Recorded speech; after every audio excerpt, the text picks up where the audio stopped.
Hi everybody, Greg Russ with you for our coverage of the Can-Am Loveday 400, round 4 of the BF Goodrich Australian Off-Road Championship for season 2022. The series is at the very impressive Loveday 4x4 Adventure Park, about 230 kilometres to the east of Adelaide.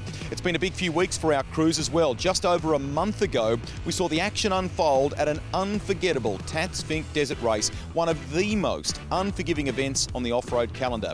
Now, Jake Swinglehurst leads the championship heading into this one, with Ryan Taylor and Shannon Wrench among those hunting the Queenslander down.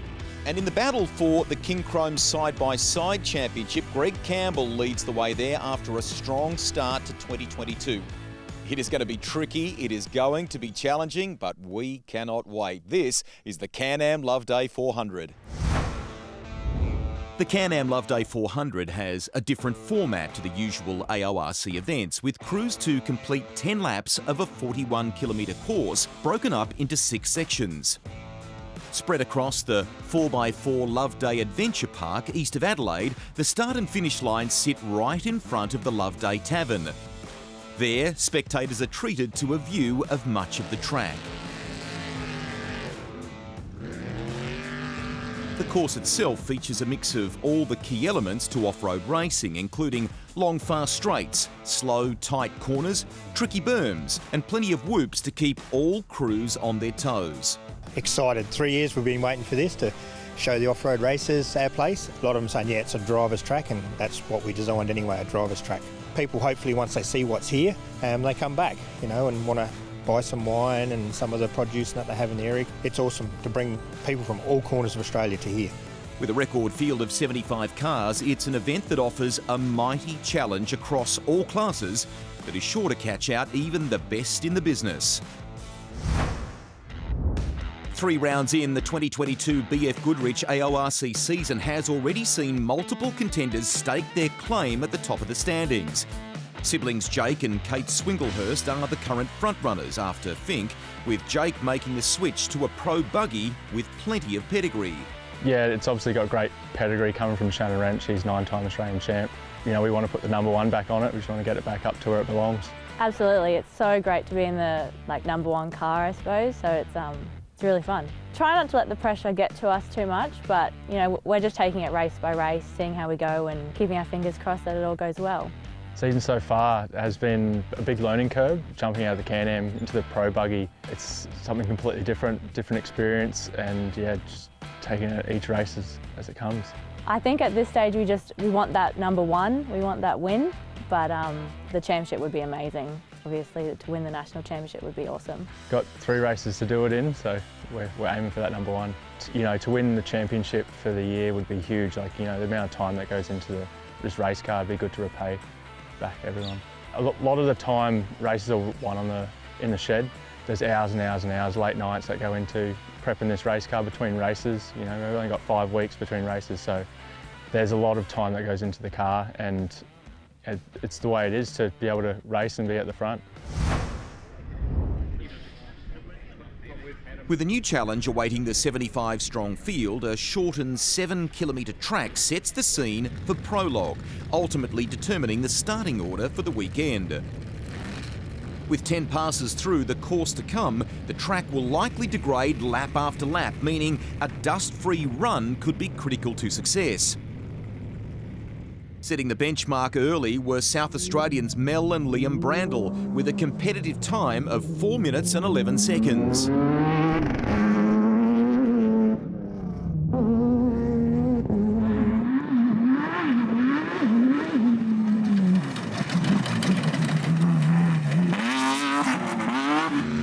Only 2 trophy trucks were able to beat Brandle's time aboard the Nimble Pro Light. WA star Bo Robinson and navigator Shane Hutt pushing hard to end more than 11 seconds faster.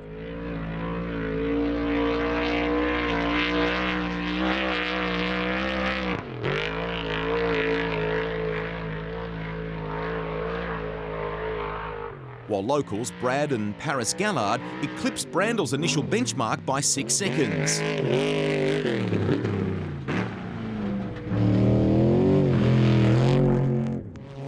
When it came to Pro Buggies, local crew Carl Havey used their local knowledge in an attempt to edge Robinson.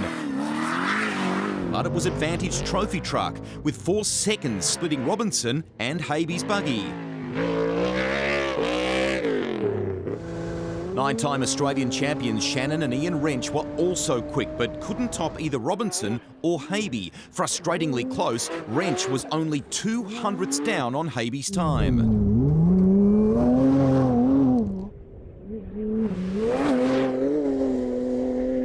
Piloting Wrench's championship-winning buggy, Jake and Kate Swinglehurst were eager to build on their championship lead. Still coming to grips with the Pro Buggy, this scary moment was not the start the siblings were hoping for at Loveday.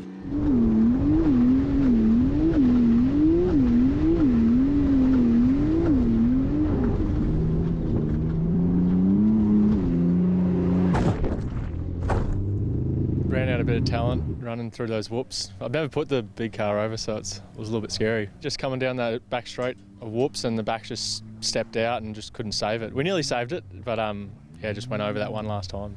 We're just a little bit worried about the radiator. Radiator's dented a little bit, so we're just going to check that out and hopefully be ready to go tomorrow. Podium place getters at Pooncarie, Shane Elphinstone and Ryan Taylor could only manage eclipsing Brandl's benchmark. Their respective pairings at least secured a start inside the top 10 for Saturday's race. With Robinson in the box seat for the top time in Prologue, it was Carl Havey's brother who stunned the field. Aaron Havey and Toby Cooper setting a sub-4 minute lap, clinching pole and first on the road for Saturday's race.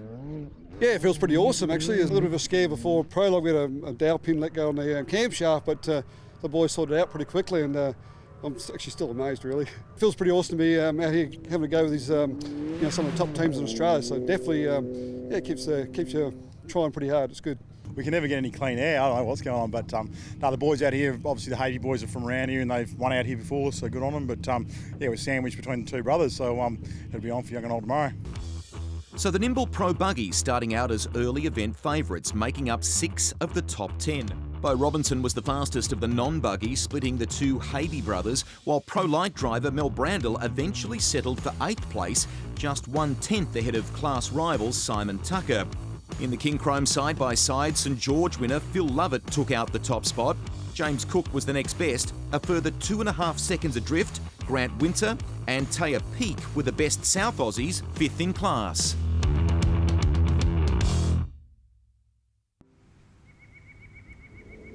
With the starting order set, crews were ready to tackle what many predicted would be an extremely difficult 40 kilometres on Saturday.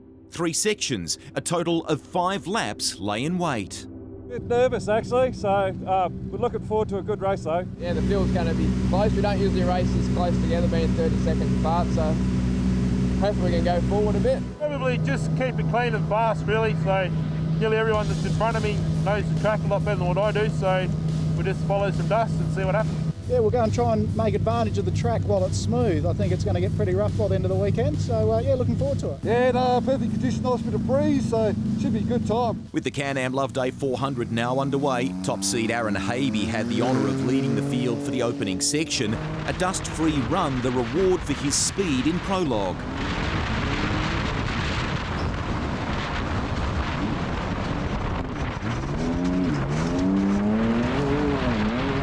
Behind the leader, a number of crews were gaining confidence with the Loveday layout.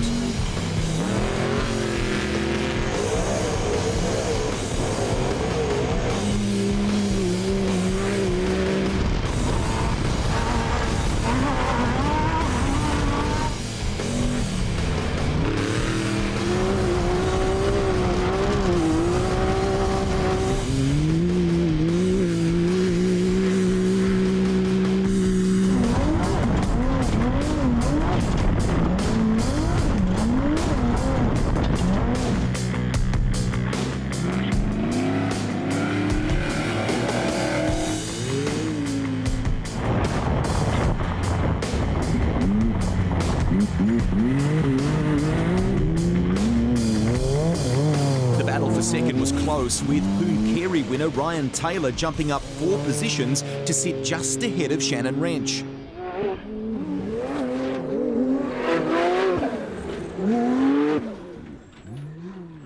Bo Robinson was not far off the two, with only 3 seconds separating the trio after the first 2 laps.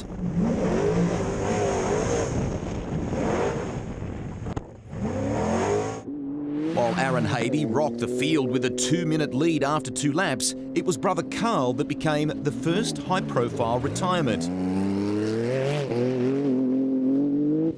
Third in Prologue, and one of the event favourites with prior experience in Loveday, a rollover was all it took to take them out of contention early.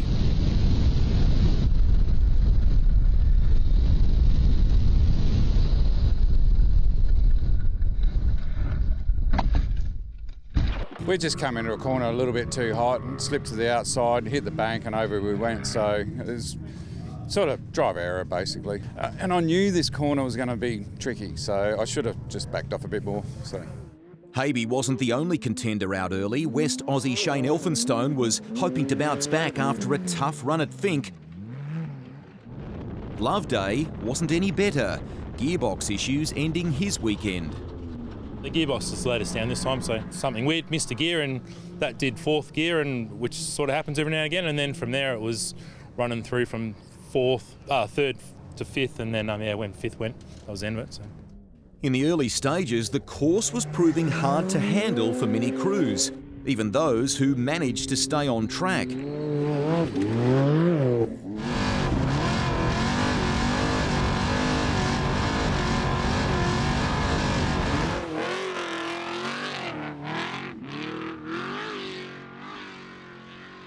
With the Pro Buggy patched up after their Prologue incident, Jake and Kate Swinglehurst got the surprise of their life when their roof parted company.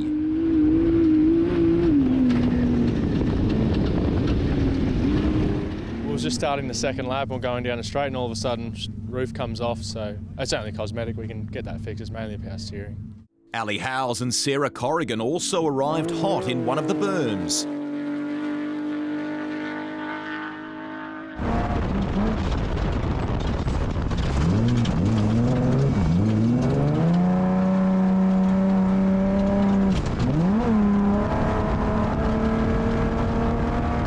On the day's second section, the battle of attrition had begun. With another 2 laps underway, the frustrations of 2022 continued for Bo Robinson. Engine troubles again causing the West Australian grief. Another event, another DNF. It's really frustrating, yeah. That is frustrating. It's doing my head in. It's doing my head in. Anyway, the boys prep it pretty good, you know. They all put in the effort, just little things, so we don't have to do this new part. So I don't know, we're using these suppliers, and it looks like we're probably going to have to start pulling the stuff apart before we put them on the car. Like, it's getting ridiculous, you know. Literally, it's a brand new part. You know, it's all fresh. We look after all that stuff pretty meticulously, and yeah, it's literally just a part fail. Robinson's retirement gave the extreme 2-wheel drive lead to Brad and Paris Gallard, while Mel and Liam Brandle were quick off the blocks to lead the Pro Light class. Further down the order, an entertaining battle between the ever-reliable Jeff Pickering and Warren Luff was heating up. While Pickering and navigator Dylan Watson's trusty Mitsubishi Pajero has had the edge over off-road debutantes Luff and Anthony Romano in recent times, the Walkinshaw Performance crew showed real fight.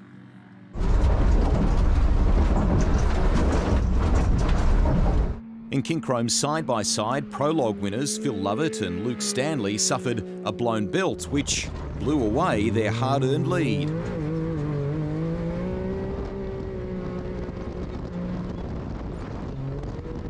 Their issue elevated James Cook and Mitch Orcote as leaders, but their joy was short-lived as their own belt also succumbed to the same fate. As a result, Joshua Weedman and Steve Walton were promoted to the lead at the end of the day, a reward for early pace.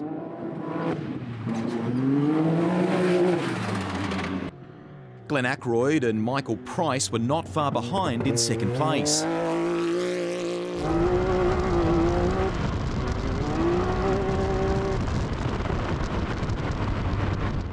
With plenty of attrition throughout the opening day, Aaron Habey stood firm throughout, heading into the halfway point with a lead of more than 5 minutes.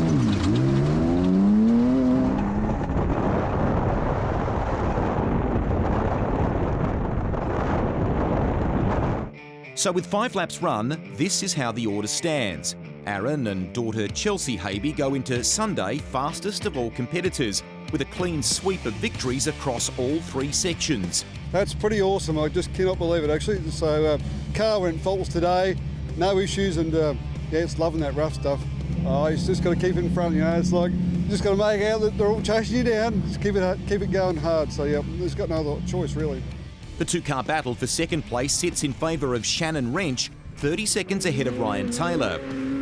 Yeah, no, it's been a good day. Becoming a bit of a veteran now, but no, we've had a fun, enjoyable day. Good, pretty like the track. Getting fairly rough out there, so tomorrow's going to be interesting, but it's been a great day. Yeah, rough. Yeah, it's chopping up. It's getting really dusty, big holes, and those whoops are really chopping out too. So it's sort of the speed's a lot slower through that area. Well, it is for us anyway, but imagine it's the same for everyone else. But yeah, no, track conditions will probably deteriorate a bit more. Brad and Paris Gallard are comfortably in 4th with the extreme 2-wheel drive lead over Brent Smoothie and Reece Burgess, who occupies 6th. Only 15 seconds is the difference in the fight for 5th between Pro Light leaders Mel Brandle, Smoothie and Brett Rogers. Yeah, that's quite surprising. We're very, very happy with that. Obviously, it's been a very busy week just leading up to this, getting that second-hand engine in there, and yeah, and it's getting rough out there. So for the package that we've got, yeah, we're very excited. Ali Howes and Sarah Corrigan moved up a few spots after Prologue, while Gary Turnbull was a minute faster than Damien Nicol to sneak into the top 10. In the King Chrome Side-by-Side Motorsport Australia Championship, Josh Weedman heads into the midway point with a slight buffer over Glenn Ackroyd. The 2 crews' battle shaping up nicely. Yeah, we just had a few issues to start off with. Just picked up a bit more pace, fixed the issues, and then sort of just worked our way up and actually finished this time. So yeah. Yeah, great mate, awesome actually, awesome. So you got Josh in front of me, so not far. That's going to be a close race tomorrow. So see how we go. No, it went good. We'd just done a diff 7Ks into that, but we were able to keep the pace up and not let anyone pass. So yeah, pretty happy with 3rd. But look, I don't think we can be as fast as Josh and Glenn and that, but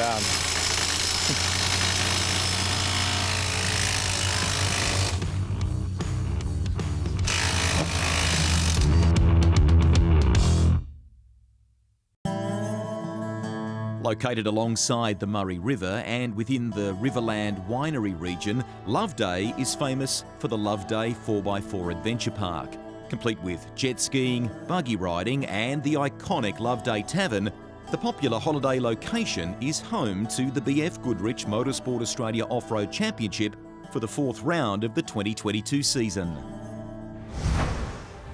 King Chrome's Side-by-Side Motorsport Australia Championship has long been regarded as the gateway into Australia's premier off-road championship. One driver making that transition is Victorian James Cook, who's enjoying a good start to his life in the championship, currently sitting 2nd in the outright standings. Yeah, we're really happy with where we're sitting at the moment, considering we missed out at the first round in Queensland. Yeah, so we went to Prune Carey round 2, managed the top 5 there. Went to Fink and got 3rd, which we were ecstatic about for the team, you know, being our first time there and everything. So yeah, hopefully we can keep the ball rolling here at Loveday and see how we go. We come from a Polaris and got into the Can-Am this year, made the jump. Seems to be working, and the thing is, just to finish, it's a competitive class. You know, I think there was 70 odd cars, so yeah, it's really competitive, and you know, you miss out on one round and you're nearly out, so it's good. Yeah, we do it all ourselves. We're just a backyard team, you know, no backing or anything like that. So to do that against, you know, the best guys in Australia would be unreal. So yeah, see how we go. We just got to finish every race at this stage, and yeah, see how things pan out for us.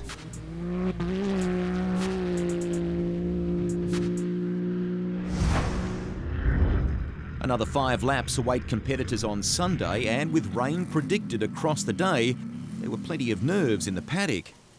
Yeah, it looks like a bit of rain, so look, the track's going to get a bit wet and slippery, so we'll just go out there in the first lap and just see how the track conditions are, and just take it as it comes. Oh, no, looking forward to it, mate. We had a pretty good run yesterday, came from mid-pack up to the front end, so yeah, looking forward to the next 5 laps.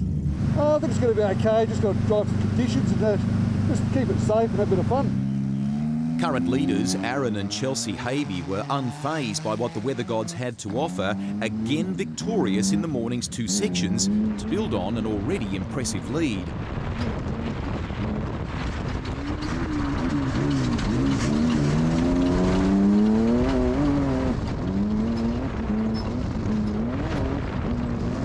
A number of other drivers found form on Sunday morning, including former AORC runner-up Royden Bailey and Tyson Warner.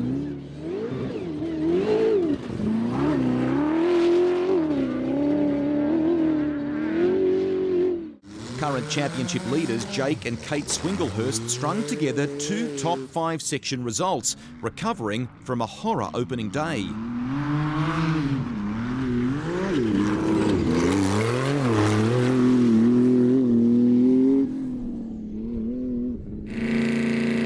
South Australians Brad and Paris Gallard seem to be running their own race, comfortably in 4th place and leading the extreme 2-wheel drive class.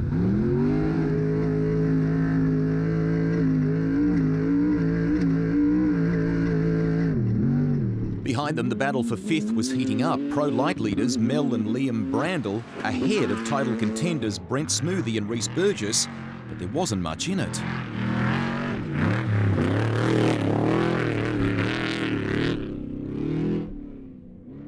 Brett Rogers and Brett Richardson were also within striking distance with consistent runs. Yeah, track's chopping out a bit. A few real sort of drop-offs and bone-crunching sort of lands, but yeah, the jumps and everything are fine. Just right in the middle of some whooped-out sections are getting pretty rough, so we're finding it a bit tough in the whoop section, but we're getting through it. That's the main thing. There were also a number of King Chrome's side-by-side crews chasing a top 10 finish, including leader Josh Weedman. Although in a good place, the young Queenslander was experiencing issues of his own. Yeah, just a couple of issues. I think it's a power issue or something, and the steering keeps cutting out and getting hard, but still finished with a respectable lap time and finished, so yeah. The biggest side-by-side to improve over the course of the day, though, was James Cook, who had worked his way back into 4th place in class. Ahead of him, Glenn Ackroyd and Michael Price were in 2nd place.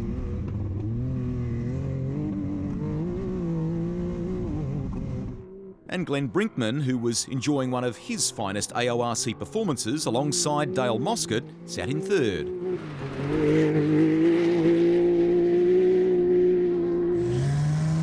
While there were plenty of battles throughout the field, the most notable coming out of the weekend so far was undoubtedly the one for 2nd. Although quite a distance from Aaron Habe, Shannon Wrench and Ryan Taylor had been close all weekend, with no more than 35 seconds separating them throughout the event.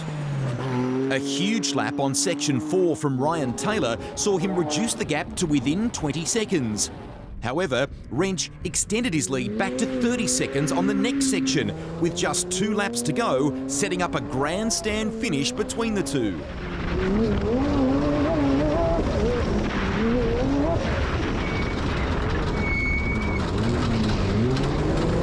Yeah, had a pretty good run then. First lap was fairly clean. Got a bit of an overheating issue with the engine, so hopefully we can get the next 2 laps done. This track's getting really rough out there and challenging, so yeah, definitely one of the toughest tracks on the calendar, and hopefully we can get another 80 kilometres of it. Yeah, it was a good clean run. Just sort of 2 solid laps. It's getting really rough out there, so we're just trying to find a rhythm and stick to it. I'll just try to hunt him down. Just yeah, nothing silly, but yeah, 30 seconds is a bit of time to catch up. But we've got 2 laps to do it, and we'll have a crack.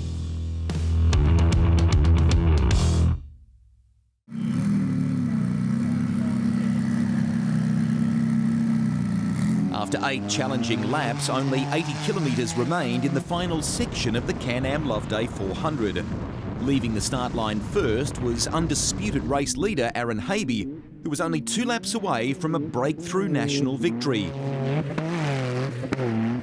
Behind him, Ryan Taylor was eager to make up 30 seconds on Shannon Wrench for 2nd place, though electrical problems became an unwelcome distraction just 7 kilometres into the final section.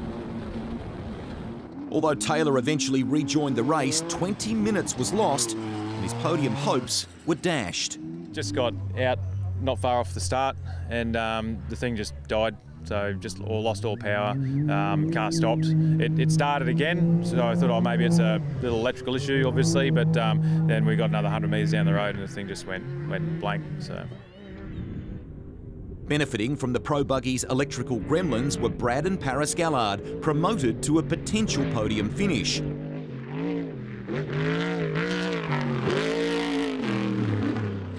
With Taylor no longer a threat, Wrench was on track to put himself right back into championship contention with a comfortable second place.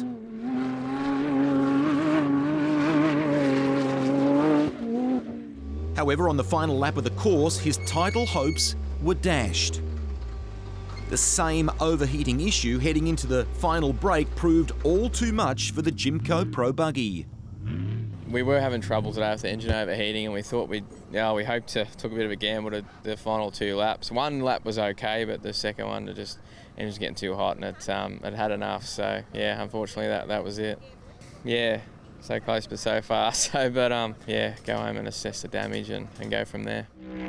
With Wrench now out of the race and the Gallards promoted to second, the final podium spot was up for grabs, with a number of crews in the running. Brett Rogers had his eyes on that podium, but became yet another retirement when his engine cried enough.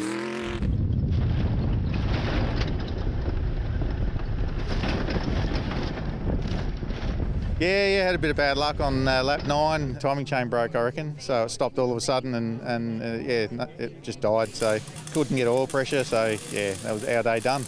You know, that's motor racing, isn't it? So yeah, you've got to take the good with the bad. Brent Smoothie was also in the running for that final podium placing, but lost his chance after incurring a penalty for a jump start in Section 5. The West Aussie still gave it everything. His reward, 4th fastest for the section to secure a top 5 finish. The race for 3rd went down to just 2 South Australian crews, with Pro Light leader Mel and Liam Brandle in the box seat thanks to a solid Saturday.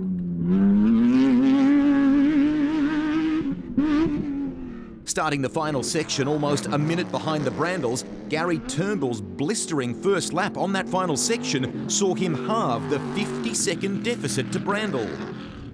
Turnbull's Super Sunday was representative of many crews, including Jake Swinglehurst, who continued to make up for the lost time thanks to the clean air left by Wrench and Taylor.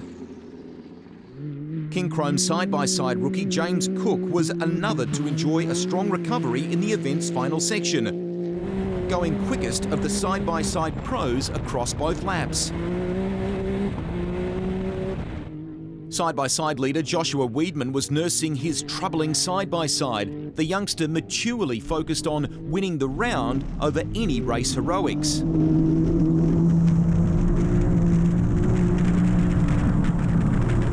It was also a momentous section for Walkinshaw Performance, who finally had both cars finish the event and on their respective podiums for the first time this season. David Kermond just happy to get a finish under his belt. While there were small victories throughout the field, the Can-Am Loveday 400 truly belonged to Aaron Habe, who crossed the line alongside daughter Chelsea to secure their first AORC victory.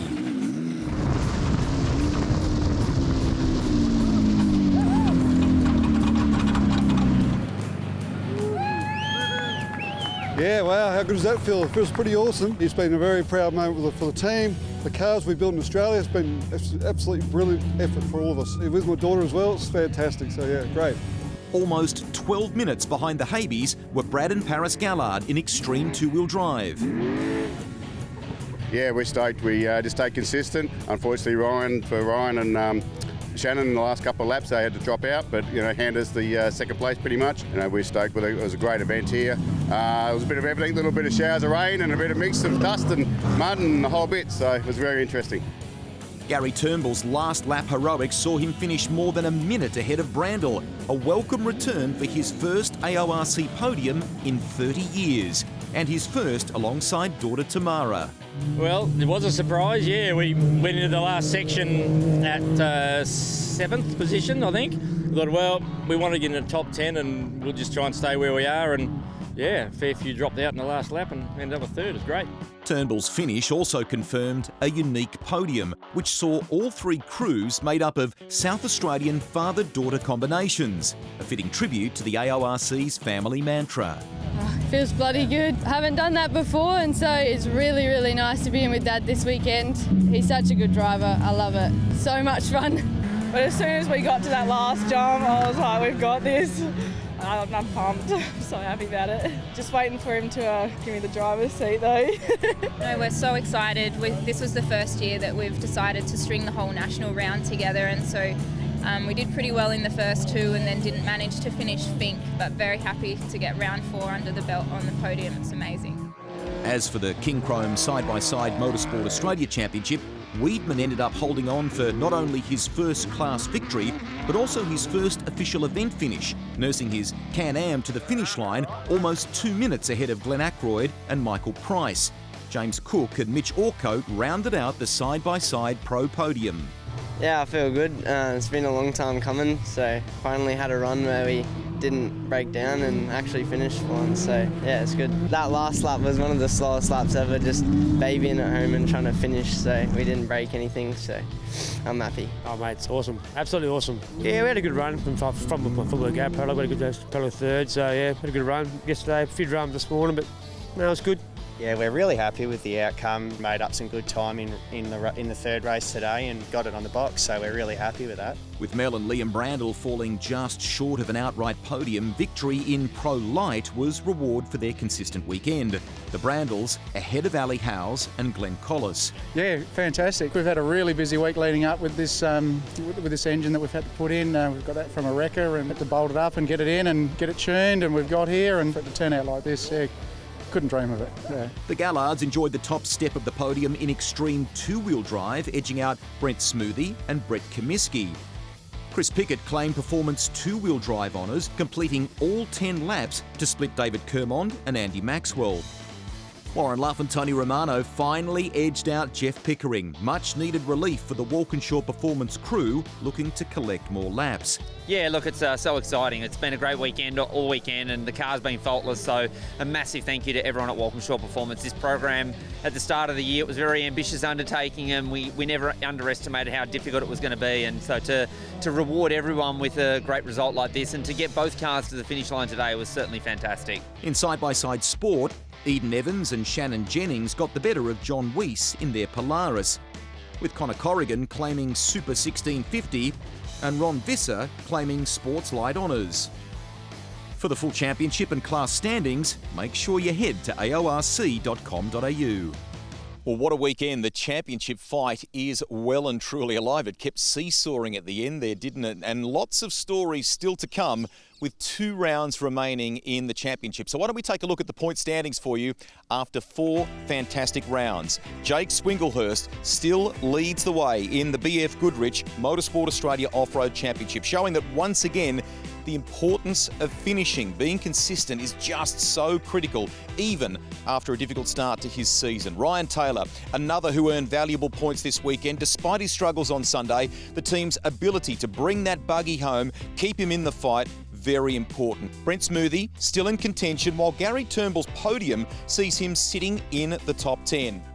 Turning our attention to the King Chrome Side-by-Side Championship, Greg Campbell holds a narrow lead in a battle that is going to go down to the wire. James Cook's podium gives him plenty of encouragement, while Josh Weidman starts to make his charge after a victory here at Loveday. A reminder too, for full championship standings, make sure you head to aorc.com.au. Next up, we head to Victoria for the Hindmarsh Shire Rainbow Desert Enduro, a popular event on the calendar. This event promises to deliver all sorts of action from the state's wheat belt. It's another event that will prove decisive in the championship fight, no doubt there. The sandy course is just as unforgiving on crews, with this event often impacted by plenty of wet weather and, yep, a whole lot of mud. What's on the cards for Rainbow 2022? We will have to wait and see. One thing is for certain, it's going to be quite a fight in this title race. Make sure you join us for that. On behalf of all of our team, I'm Greg Rust. We'll catch you next time. Bye for now.